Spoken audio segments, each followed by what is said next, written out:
vais vous parler du film israélien Foxtrot. Remarquable film qui a fait polémique. Et je voudrais vous parler du cinéma d'un côté et d'Israël de l'autre côté. Alors du cinéma d'abord, en rappelant que pour moi, le cinéma implique une certaine forme d'intelligence pour être compris. Un film, ce n'est pas facile à comprendre. Il faut être très attentif, et à mon avis,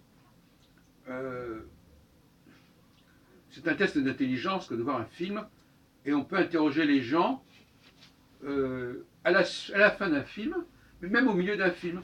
Alors, on arrête le film, au bout d'une heure par exemple, et on dit, à votre avis, qu'est-ce qui va se passer? Et là aussi, on voit l'intelligence des gens. Alors, cela dit,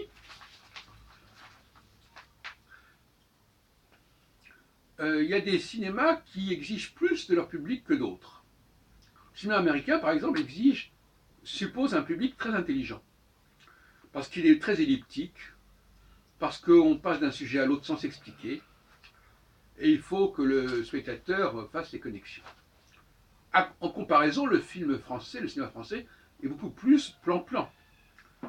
Hein, on ne fait pas tellement de flashbacks, le montage est très très modéré, il n'y a pas trop d'imagination à ce niveau-là, pas trop de risques, pour ne pas larguer en route l'auditeur.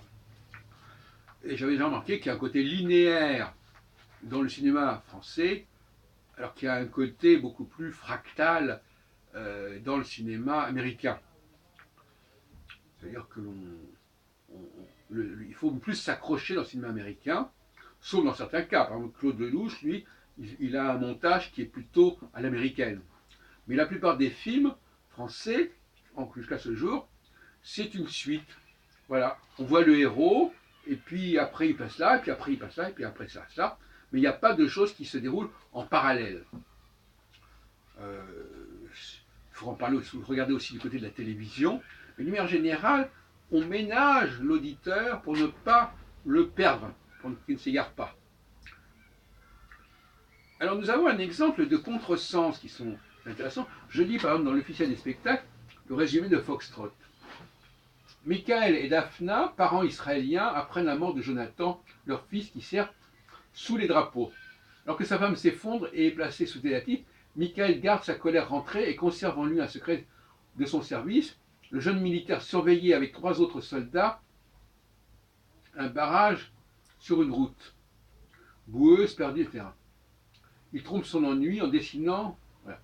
Alors, le jeune militaire, si on lit la phrase, on a l'impression que le jeune militaire, c'est le secret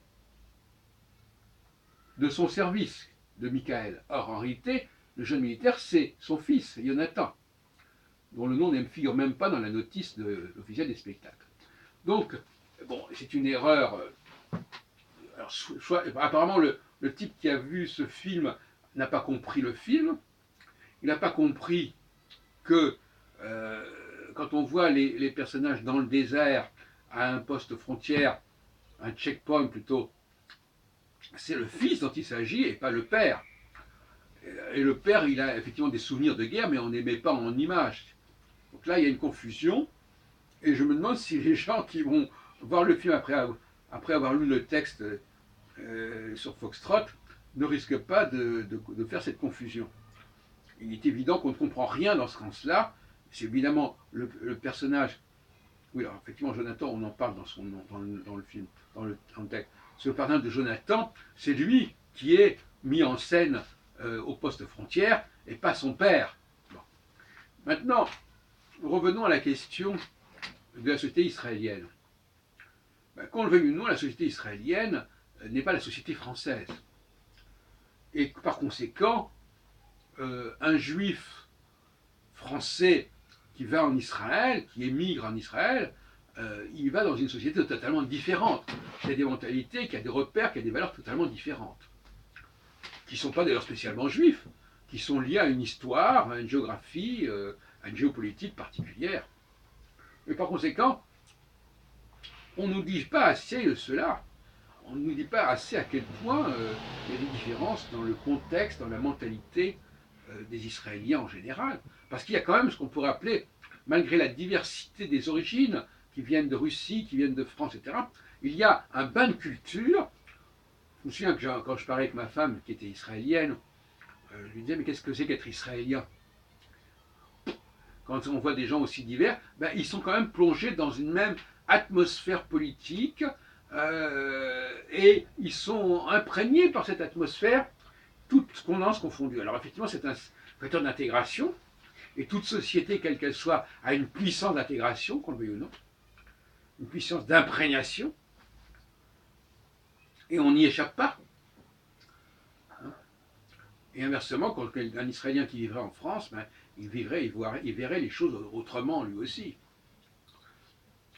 C'est pour ça que je dis que l'existence de l'État d'Israël montre bien à quel point le phénomène juif est quelque chose de relatif, à la fois d'absolu, c'est-à-dire que les Juifs sont marqués par leur pays d'origine. Et quand je dis leur pays d'origine, je ne veux pas dire par rapport à Israël, évidemment. Leur pays d'origine, c'est-à-dire qu'ils viennent de Pologne, d'Afrique du Nord, etc. C'est ça le pays d'origine. Maintenant, on peut jouer sur les mots en disant l'origine, c'est... Bon, évidemment, peut-être qu'ils ont une origine commune. Je ne veux pas rentrer dans le détail à ce niveau-là, mais enfin, l'origine, c'est ce que j'appelle l'horizontalité antérieure. Hein, un juif qui arrive en France, il a une origine. Pas, en général, c'est pas Israël, quoi qu'il y a des gens qui viennent d'Israël, comme on dit, des Yordim, des gens qui descendent d'Israël, par opposition aux gens qui montent en Israël. Mais en général, il a une origine, non pas juive, mais il vient d'un autre pays, qui a une autre culture, qui peut être alors, et ça peut varier à l'infini. Il peut venir de tel pays, de Russie, d'Ukraine, de Pologne, de Hongrie, de Roumanie, etc., comme il peut venir d'Afrique du Nord, etc., bon, ou de Turquie. Bon, donc, il y a trois facteurs qui entrent en jeu, dans trois paramètres. Il y a le fait d'être juif, le fait de vivre en Israël, et le fait, même quand on est juif de France, d'avoir des origines qui ne sont pas françaises, mais qui ne sont pas pour autant israéliennes, qui sont d'un autre pays, d'un tiers pays, qui peut être, comme dit, la Pologne, l'Afrique du Nord, etc. Donc il y a tous ces paramètres qui viennent se conjuguer. Il y a donc trois couches, finalement. L'israélien de base, il a trois couches. Il a la couche israélienne, la couche du pays d'où vient l'immigrant, et la couche du pays dont la famille de l'immigrant est issue, et qui est un troisième lieu, généralement, pas toujours, mais dans la plupart des cas, un troisième lieu. Et ces trois lieux, ces trois couches qui se superposent et qui s'entrecroisent. Ce sont trois horizontalités successives, avec, effectivement, il y a deux horizontalités successives, qui est le pays d'origine, trois horizontalités successives, Israël, le pays dont on vient, et là, plus une verticalité qui est, on est juif, et donc on est de race juive, on est de religion juive, qui transcende, effectivement, ces diverses couches. Donc on a trois couches horizontales et une couche verticale. Et donc par conséquent, oui, quand on vit en Israël, on a des enfants qui vivent en Israël, qui font leur service militaire, on a une mentalité, on a un gouvernement, on a des rapports avec les pays voisins qui n'ont strictement rien à voir avec ceux qu'on peut avoir quand on est en France. Et donc par conséquent, on ne voit pas très bien les rapports qu'il peut y avoir entre un juif de France et un juif israélien. Sur le plan de l'horizontalité, ça n'a rien à voir. Sans parler de la langue, parce que la langue c'est quand même important aussi. La langue n'est pas la même, même si on peut parler français en Israël quand on fréquente les communautés françaises. Israël, bien qu'il soit un État juif, soi-disant, il y a des communautés fondées sur le lieu d'origine, justement, sur le pays d'origine, qui n'est ni le pays israélien, ni le pays français, mais qui peut être le pays de la Pologne, des grands-parents, etc. etc. Bon. Et donc, je crois qu'en comprenant ça, ça met fin, à mon avis, à certaines affirmations sur le caractère des Juifs en général, qui peut varier considérablement selon les milieux. Et il faut dire les choses comme elles sont. Les Juifs d'Afrique du Nord, ils sont marqués par le milieu musulman, hein, par le milieu colonial, tout comme les Juifs de France sont marqués par autre chose, les Juifs de Russie, etc. Et ça, ce sont des différences importantes, des statuts importants.